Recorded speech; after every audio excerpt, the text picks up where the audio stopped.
Assalamualaikum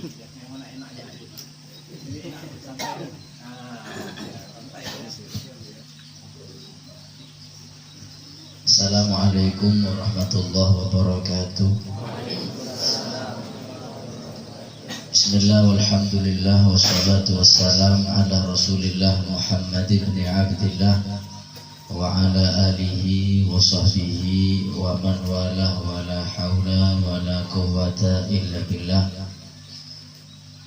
Subhanaka la ilma lana illa ma 'allamtana innaka antal alimul hakim. Rabbi shrah li sadri wa yassir li amri wa hlul 'uqdatam min lisani yafqahu qawli. Amin Allahumma amin. Santriwati yang sangat saya cintai, wa nakhusu bidzikri kepada para ustadz maupun ustadzah pengajar di dalam pondok pesantren Yasin Al-Islami, dan lebih khususnya lagi kepada guru kita semua, Khadimul Ma'had Kiai Haji Kiai Al-Ustad Ahmad Rojuli. Kita doakan mudah-mudahan para pengajar khususnya beliau diberi panjang umur, sehat walafiat. Kemudian yang hadir juga para dermawan, para orang yang membelanjakan hartanya di jalan Allah Subhanahu wa taala, dan juga ada saudara kita dari angkatan, mudah-mudahan beliau membela agama Allah nanti dimuliakan oleh Allah Subhanahu wa taala. Amin ya rabbal alamin. Hadirin hadirat santriwati yang dirahmati oleh Allah. Al-Imam Syafi'i beliau pernah mengatakan, hayatul fata wallahi bil ilmi wal adab.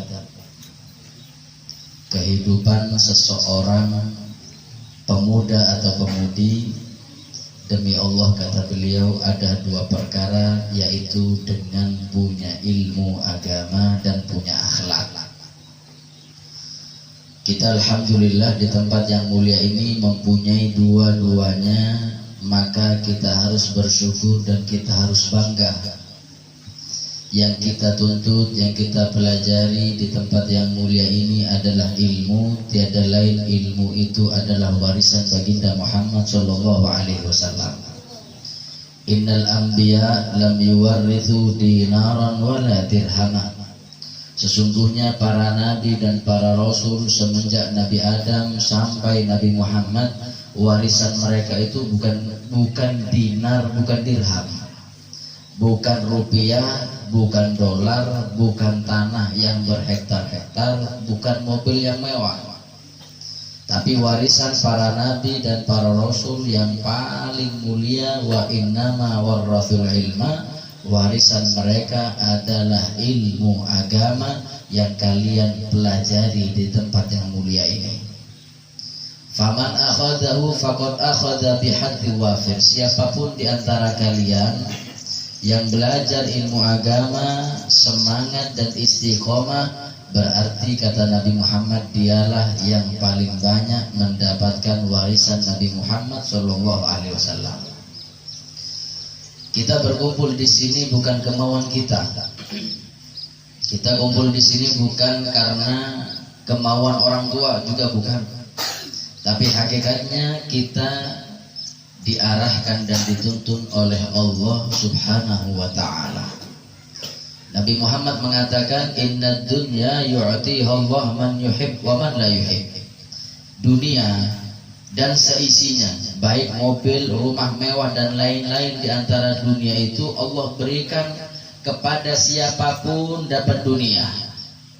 Yang ahli ibadah dapat dunia, yang ahli maksiat dapat dunia, yang beriman Allah kasih dunia, bahkan yang tidak beriman pun kepada Allah lebih banyak dunianya. Karena memang dunia ini tidak ada harga yang tinggi di sisi Allah Subhanahu wa ta'ala. Lau kanatid dunya ta'dilu indallahi janaha ba'udha ma saqa kafiran minha syurbata ma. Kata Nabi Muhammad, kalau dunia di sisi Allah itu punya nilai, punya harga seharga sayap nyamuk, maka dijamin orang kafir tidak diberi minum meskipun satu tegukan saja. Dunia bukan untuk kita cintai. Dunia jadikan hanya perantara untuk mendekatkan diri kita kepada Allah Subhanahu wa ta'ala.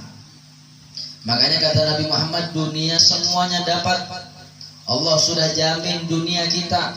Yang beriman, yang tidak beriman semuanya dapat dunia. Walakin akan tetapi la yu'til ilma illa man yuhibbuhu minal abrar. Tapi kalau ilmu agama gak semuanya orang dapat. Ini tiada lain, orang yang belajar ilmu agama adalah orang pilihan Allah Subhanahu wa ta'ala. Makanya gak pantas kalau santri-santriwati iri kepada orang yang sibuk mencari dunia. Gak pantas kalian iri kepada orang yang sibuk menghabiskan waktunya untuk dunia. Karena kalian ini ahlullah, ahlul akhirah. Seharusnya mereka yang ahlul dunia iri kepada kalian.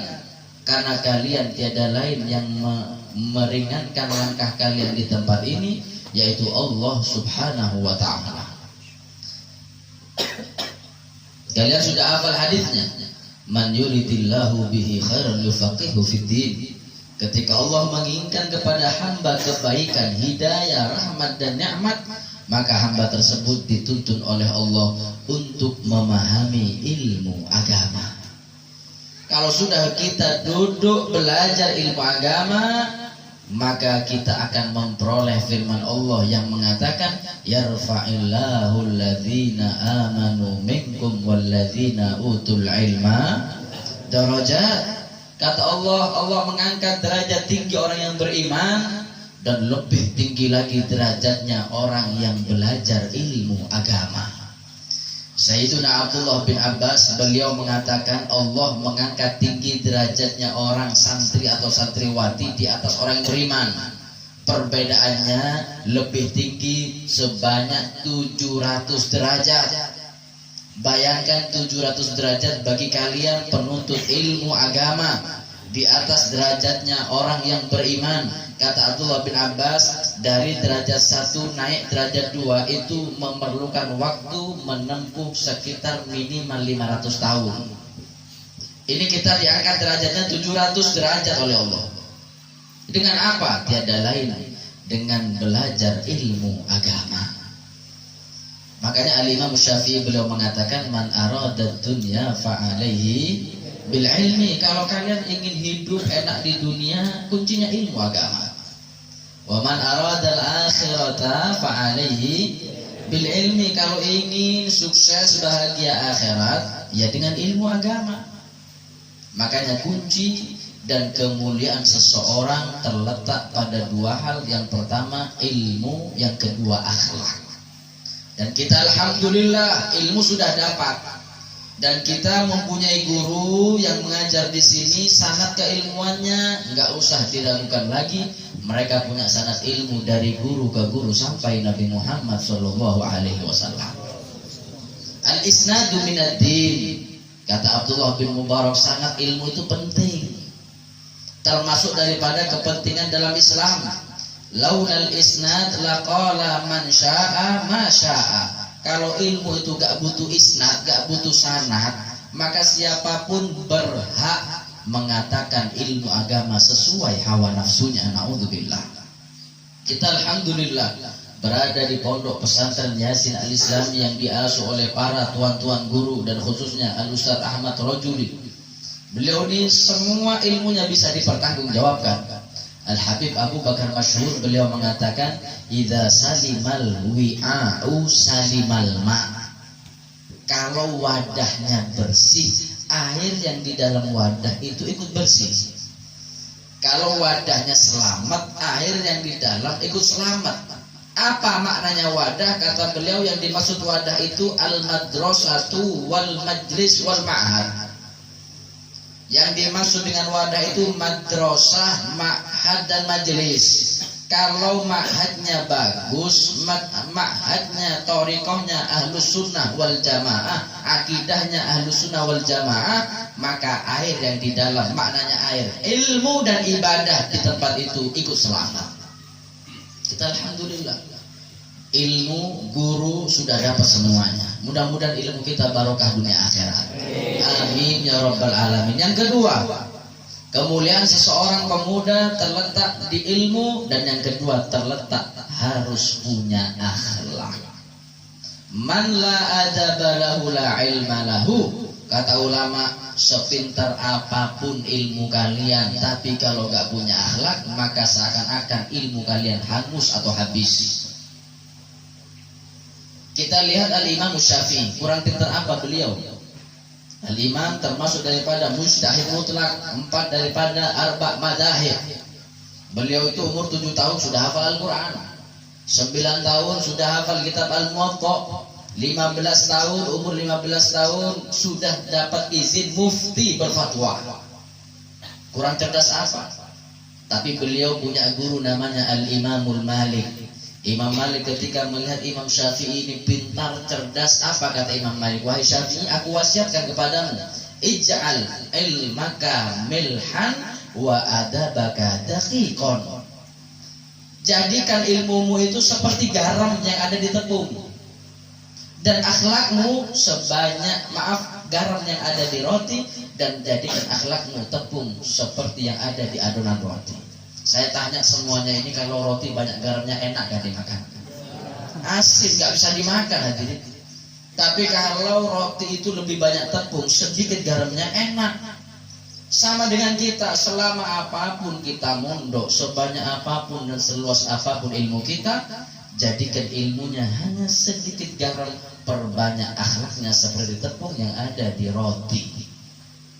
Terutama akhlak ini kata ulama ada 2, akhlak zahir dan batin. Kalau batin ini adalah akhlak menata niat yang baik. Kita niat mondok ini apa niatnya? Karena kalian hafal semua hadisnya, innamal a'malu binniyat, semua amal ini tergantung dengan niatnya. Kalau niatnya ikhlas lillahi ta'ala, dia akan dapat lillahi ta'ala. Tapi kalau niatnya yang bukan lillahi ta'ala, maka dia akan mendapatkan apa yang dia niatkan. Makanya ayo perbaiki niat kita. Kita belajar ilmu agama, niat satu, untuk Allah dan untuk membanggakan hati Nabi Muhammad SAW. Di dalam kitab Bidayatul Hidayah disebutkan, kalau ada santri mondoknya niatnya ingin dipuji, ada santri belajarnya supaya nanti mendapatkan pujian manusia, ini adalah orang fa'anta sa'in lihadmi dini, ini termasuk santri yang akan menghancurkan agama Islam. Na'udzubillah. Perbagus niat kita. Perbagus niat kita, insya Allah. Kalau kita niat lillahi ta'ala wa li rasulihi sallallahu alaihi wasallam, insya Allah ilmu kita barokah, manfaat dunia akhirat. Yang kedua, akhlak itu bisa zahir. Dengan apa zahir? Dengan berprasangka baik kepada orang yang mengajarkan ilmu agama kepada kita. Jangan kita kurang ajar kepada orang atau kepada ustaz maupun ustazah kita. Kita tahu Sayyidina Ali bin Abi Thalib kurang pintar apa? Nabi Muhammad yang mengakui ana madinatul ilmi wa aliyun babuha. Kata Rasulullah, aku ini kotanya ilmu dan Sayyidina Ali pintunya. Nah, Sayyidina Ali ini pintar, istiqomah ibadah, pemberani jihad. Berapa kali beliau jihad, ibadah banyak. Meskipun seperti itu, beliau pernah mengatakan, ana abdu man 'allamani harfan. Kata beliau Sayyidina Ali bin Abi Thalib, saya ini rela menjadi pembantu atau budaknya orang yang mengajarkan kepadaku 1 huruf ilmu agama. Lihat semulia beliau, rela ridho menjadi budaknya orang yang yang mengajarkan 1 huruf ilmu kepada beliau. Kita di pondok ini sudah berapa kita hadirin? Bukan 1 huruf lagi, berkelas-kelas dan berkitab-kitab. Makanya nggak ada keberkahan bagi santri ketika dia sudah kurang ajar kepada orang yang mengajarkan ilmu kepadanya. Gak ada manfaat ilmu santri kalau dia sudah berani prasangka buruk kepada orang yang mengajarkan ilmu agama. Hingga dikisahkan di dalam kitab Irsyadul Ibad, Saya tutup dengan satu kisah ini, kisah daripada Syekh Abdul Qadir Al-Jailani, Sultanul Arifin, Sultanul Aulia. Beliau itu ketika mondok di satu pesantren berteman dengan dua orang temannya. Dua orang temannya ini orang yang sangat pintar dan paling cerdas di pondok. Namanya satu Ibnu Sako, yang kedua namanya Ibnu Abi Usrun. Abdul Qadir Al-Jailani berteman dengan dua orang ini karena sangat membantu untuk mutolaah kitab. Suatu hari Abdul Qadir Al-Jailani ini dapat kabar bahwasanya di sebelah pondok beliau belajar ini ada tuan guru, orang alim, orang pintar, orang soleh, bahkan wali daripada wali Allah. Banyak tamu, orang bertamu ke rumah tuan guru itu. Nah, Abdul Qadir Al-Jailani masih santri, ingin ziarah minta doa kepada yang terkenal tuan guru ini. Akhirnya ngajak dua orang temannya, ngajak Ibnu Sako dan Ibnu Abi Usrun. Kata Syekh Abdul Qadir Al-Jailani, wahai temanku, di sebelah pondok ini ada orang soleh, katanya terkenal orang alim dan dia wali Allah. Saya pengen silaturahmi, cuman kalau sendiri sayang. Saya ingin mengajak kalian berdua, mau nggak silaturahmi ke rumah tuan guru? Karena santri ini pinter, cerdas, tapi gak punya akhlak. Pinter, cerdas, wah sangat cerdas, paling cerdas satu pondok. Apa kata temannya Ibnu Sako? Ya sudah, ayo kita silaturahmi ke rumah orang sebelah ini, tapi saya gak yakin dia ulama betul atau tidak. Dia tuan guru beneran, pintar, orang soleh beneran apa tidak? Lah terus gimana? Kata Ibnu Sako, ya sudah, saya mau menyiapkan soal fikih yang sulit, saya tes itu orang. Gak yakin saya itu orang pintar, saya tes, saya siapkan soal yang paling sulit. Kalau bisa jawab, baru saya akui ini tuan guru. Kalau gak bisa, sudah. Yang satunya juga sama. Saya ke rumah orang itu mau bawa soal tentang warisan yang paling sulit. Kalau bisa dipecahkan, baru saya akui dia tuan guru atau ulama. Kemudian yang kedua ini berkata kepada Syekh Abdul Qadir Al-Jailani, wahai engkau Abdul Qadir, apa niatmu bertemu dengan orang soleh? Kata beliau, gak ada niat saya mengetes, gak ada saya mau bawa soal, gak ada. Cuma satu saya minta kepada beliau, minta doa supaya ilmu saya manfaat minal masyriqi ilal maghrib, dari timur sampai barat. 3 orang menyimpan niat masing-masing. Sudah pergi ke rumah sebelah pondok itu yang terkenal wali atau orang soleh. Diketok pintu rumah wali itu, dibuka oleh seorang ulama atau tuan guru itu, belum kenalan nama, belum, baru salaman. Kemudian orang soleh itu menebak teman Syekh Abdul Qadir Al-Jailani, sebentar, engkau namanya Ibnu Sako apa betul? Ditebak ini sudah makom mukasyafah. Dia kasyaf, bisa membaca hati seseorang. Makanya kalian hati-hati. Seorang ulama mengatakan, idza jalastal ulama fahfad qalbak. Kalau kalian duduk dengan para ulama, jaga hati. Karena hati ini pandangan para ulama. Ulama gak ngelihat zahir kita, ngelihat hati kita. Mereka orang soleh, ahli ibadah. Ittaqu firasatal mu'min fa innahu yanzuru binurillah. Kata Rasulullah, hati-hati dengan firasatnya para ulama, karena mereka memandang kita dengan pandangan Allah, karena cahaya dari Allah.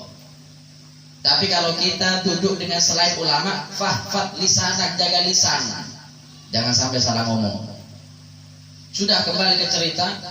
Di tempat itu satu teman Syekh Abdul Qadir Al-Jailani, apakah engkau Ibnu Sako? Betul. Engkau kesini bawa soal fikih, sini serahkan saya. Diserahkan, dijawab semua oleh wali itu. Dijawab, kata beliau, sudah kan saya jawab? Ini jawabannya. Ukhrud, diusir Ibnu Sako, keluar, pulang sana ke pondok. Li'anni syamamtu minka raihatal kufur, karena aku nyium nanti itu masa depanmu matinya kafir. Matinya kafir, kualat kau. Wa li'anni syamamtu minka sawfa tamut ala dinin nasrani. Kata wali itu, kau keluar karena aku mencium kau matinya kafir dan matimu agamamu Nasrani. Karena Ibnu Sako ini awal sudah gak percaya, sudah kayak tarot, tetap gak percaya, balik ke pondok. Yang kedua ditebak, engkau Ibnu Abi Usrun? Kata Ibnu Abi Usul, betul, saya Ibnu Abi Usul. Kau kesini bawa soal tentang warisan? Iya. Sini mana? Dihitung semua, betul. Ini sudah saya jawab. Ukhrud, keluar, karena aku mencium engkau nanti matinya cinta kepada dunia. Sudah gak percaya, balik ke pondok. Syekh Abdul Qadir Al-Jilani, kata orang soleh itu, kalau engkau wahai anakku, kau kesini minta doaku, saya doakan mudah-mudahan ilmumu manfaat dari timur sampai barat, dan engkau menjadi nanti sultanul aulia, rajanya para wali, dan engkau nanti mengatakan bahwasanya kedudukanmu di antara para wali seperti kedudukan Nabi Muhammad di antara para nabi. Dan ketahuilah nanti semua makom wali di zamanmu berada di bawah telapak kakimu. Diamini oleh Syekh Abdul Qadir Al-Jilani, pulang ke pondok. 3 orang ini selesai mondok, sudah pulang ke rumah masing-masing. Yang Ibnu Sako pulang dari pondok, pintar berdebat. Enggak ada yang menang berdebat dengan beliau. Akhirnya datang surat tantangan debat lintas agama. Diajak debat sama agama Nasrani. Kata Ibnu Sako, ya sudah, enggak usah mereka ke tempat saya ke tempatnya. Sudah, ketika pergi ke negeri yang ngajak debat itu, subhanallah, karena Ibnu Sako itu belum nikah, ngelihat seorang perempuan agamanya Nasrani yang sangat cantik. Akhirnya Ibnu Sako itu jatuh cinta pada pandangan pertama. Sudah gak jadi debat. Akhirnya perempuan itu diikuti oleh Ibnu Sako. Dikatakan, wahai perempuan, saya ini ketika pertama kali melihatmu sudah jatuh cinta. Apakah kau mau jadi istriku?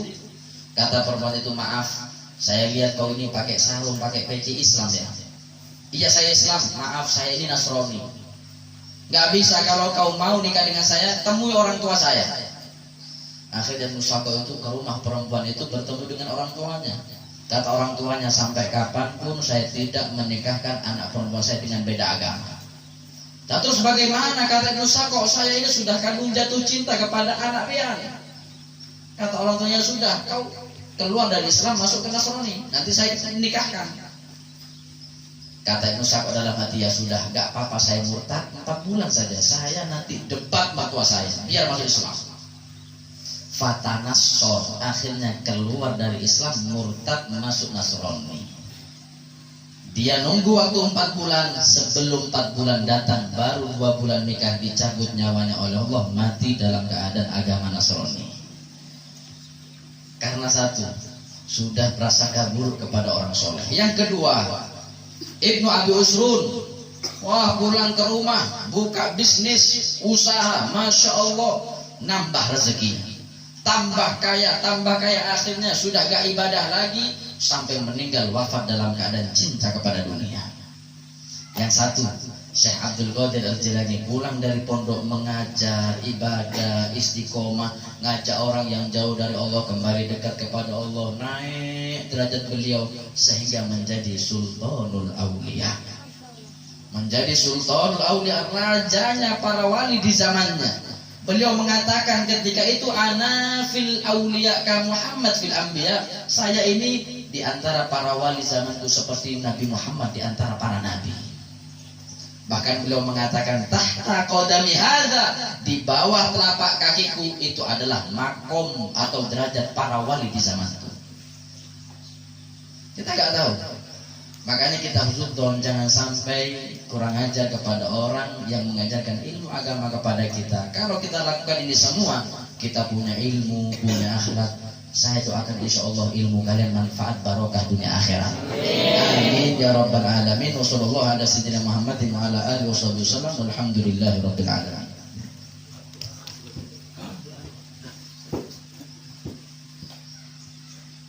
Bismillahirrahmanirrahim. Alhamdulillahi rabbil alamin. Allahumma salli wa sallim ala sayyidina Muhammadin wa ala alihi wa sahbihi ajmain. Allahumma ja'alna minal ulama'il amilin al-muttaqin ar-rasikhin al-ajidin al-wari'in az-zahidin alladhina qarrat bihi 'ainul mursalin. Allahumma aftah 'alaina futuhal 'arifin. Allahumma aftah 'alaina futuhal 'arifin. Allahumma aftah 'alaina futuhal 'arifin. Allahumma ij'al 'ilmana hujjatan lana la 'alaina. Allahumma ij'al ilmana hujjatan lana la alaina. Allahumma ij'al ilmana hujjatan lana la alaina. Rabbana atina fid dunya hasanah wa fil akhirati hasanah wa qina adzabannar. Wa sallallahu ala sayyidina Muhammadin wa ala alihi wa sahbihi wasallam. Alhamdulillahi rabbil alamin. Al-Fatihah.